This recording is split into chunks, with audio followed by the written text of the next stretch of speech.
La médecine de précision ou personnalisée apporte une évolution extraordinaire parce que cette médecine a permis de pouvoir modifier l'espérance de vie de beaucoup de patients atteints notamment de leucémie myéloïde plutôt que d'autres pathologies de maladies métastatiques, avec une chronicisation et une possibilité de vivre avec la maladie sous traitement, mais très très longtemps. La médecine personnalisée, telle qu'elle a été présentée au départ auprès du grand public, elle contenait la promesse de la prise en compte de l'individu, de la personne, dans toutes ses spécificités. Or, en fait, d'un point de vue plus clinique, la médecine personnalisée est en fait la médecine de précision, c'est-à-dire la médecine qui garantit le meilleur traitement pour la bonne personne au bon moment.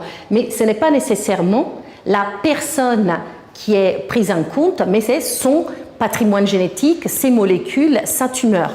Pour les patients, pour le grand public, il y a aussi une demande de reconnaissance de la personne. Non seulement son patrimoine génétique, non seulement la biologie de ses cellules, mais donc non seulement la capacité de l'individu, de sa maladie, de réagir au traitement, mais aussi la prise en compte de ses préférences, de ses valeurs, de comment les traitements s'insèrent dans son quotidien, dans ses relations familiales, professionnelles, et comment donc arriver effectivement à garantir une vision réellement complète et globale de la personne malade.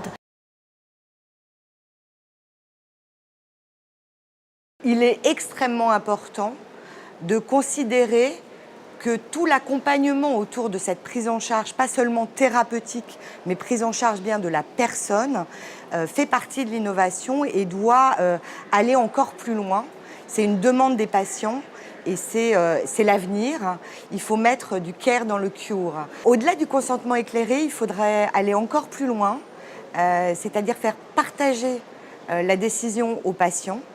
Le professionnel de santé a, lui, des impératifs. Scientifiquement, il sait ce qui est bien pour le patient, mais le patient, lui, de son côté, a des préférences, des exigences, des souhaits, des choix de vie qui doivent être pris en compte. Ces deux aspects doivent être mis ensemble pour une négociation et établir un protocole qui sera d'autant plus accepté par le patient qu'il y aura participé.